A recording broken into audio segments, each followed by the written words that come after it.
दोस्तों थलपति विजय और लोकेश कनगराज की मूवी लियो जब से रिलीज हुई है तब से वो नए नए परचम लहरा रही है। एक तरफ जहां वो साल की सबसे बड़ी मूवी मानी जाने वाली शाहरुख खान की जवान को पीछे छोड़ रही है, तो वहीं ओपनिंग डे पर छह छह अलग अलग रिकॉर्ड्स बना रही है। जी हाँ, इस मूवी ने इस मूवी का जो खुमार है, प्यार फीवर है, बुखार कह लें, वो फैंस के ऊपर इतना ज्यादा चढ़ चुका है कि अब आपको क्या बताऊं कि लोग थिएटर्स में ही शादियां, सगाइयां, ये सब चीजें कर रहे हैं। जी हाँ, ये खबर है पुदुकोट्टई की। और वहां पर क्या हुआ कि लियो मूवी के स्क्रीनिंग के दौरान ही थिएटर में ही एक कपल ने एंगेजमेंट कर ली। जी हाँ दोस्तों, उनसे जब पूछा गया कि आपकी मतलब क्यों आपने ऐसा किया, तो उन्होंने कहा कि देखिए मेरे न माँ है न बाप है, तो मैं विजय सर को ही सब कुछ मानता हूं और इसकी प्लानिंग बहुत पहले से करी थी मैंने। तो मैं आपको बता दूं, यहां से शुरुआत करता हूं कि इन लोगों का नाम क्या है। तो दोस्तों इन लोगों का नाम है वेंकटेश और मंजुला। वेंकटेश और मंजुला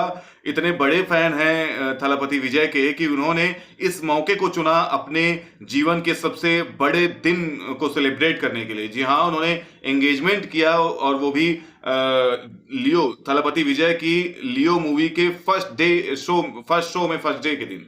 तो हुआ क्या कि इन्होंने वहां पर थिएटर में सगाई की। जब इनसे पूछा गया कि भाई क्या बात है, क्यों आपने ऐसा किया, तो उन्होंने बताया कि दरअसल मेरे न माँ है न बाप है, मैं सब कुछ मानता हूं किसे, थलपति विजय को। और मैं इस चीज का इंतजार पिछले 5-6 महीने से कर रहा था। मुझे इसी मौके का इंतजार था कि जब वो उनकी मूवी लियो रिलीज होगी तो मैं पहले दिन जाके वहां पर एंगेजमेंट करूंगा। और आपको बताऊं कि ये सिर्फ ये वेंकटेश ही नहीं उनके फैन है, मंजुला भी उतनी ही बड़ी फैन है थलपति विजय की।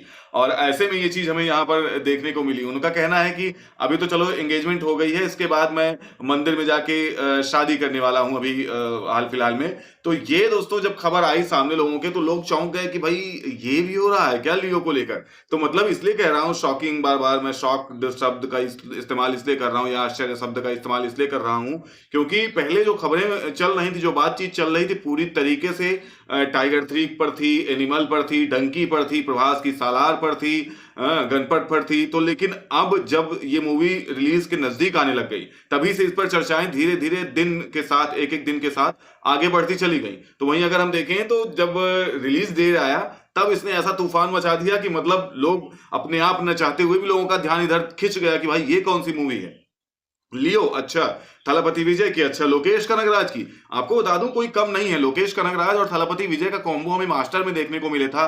कैथी जैसी मूवी लोकेश कनगराज बना चुके हैं, लेकिन क्या था कि ये वहां की कॉलीवुड की मूवी है तो इतना ज्यादा इसकी ये लोग खुद से हाइप नहीं किए थे। अगर देखा जाए तो हिंदी में भी इन लोगों ने इतनी स्क्रीन लेने की कोशिश नहीं करी। 1 महीने बाद ही ये मूवी आपको ओटीटी पर देखने को मिलेगी, लेकिन चाहते तो हिंदी में अगर कवर करते तो ये बहुत आराम से जवान को भी पीछे छोड़ सकती थी। तो कहीं किसी से कम नहीं थी, बशर्ते मेकर्स की टीम की तरफ से ही इतना ज्यादा इसका हाइप नहीं बनाई गई थी, इतना ज्यादा इसका प्रचार प्रसार नहीं किया गया था, प्रमोशंस इसके इस लेवल पर नहीं हुए थे, इस वजह से ऐसा हुआ। वरना ये डायरेक्टर और ये एक्टर तो मतलब अपने आप में बड़ी चीज है, इन लोगों ने काफी अच्छे काम किए हैं और काफी नाम कमाया है। लेकिन लोगों का ध्यान इधर नहीं गया था प्रमोशन न होने की वजह से, और जब गया तो फिर ऐसा गया कि अब लोग दूसरी मूवी के बारे में बात ही नहीं कर रहे हैं। 19 तारीख से यानी कि कल से आज तक लगातार लियो पर ही बात हो रही है, और मैं ये शर्तिया तौर पर कह सकता हूं कि सैटरडे और संडे भी इसी पर बात होगी, क्योंकि वीकेंड्स आने वाले हैं और यही मूवी अभी धमाल कर रही है थिएटर्स में। ऐसी कोई इसके साथ क्लैश करने वाली बहुत बड़ी मूवी नहीं है। तो फिलहाल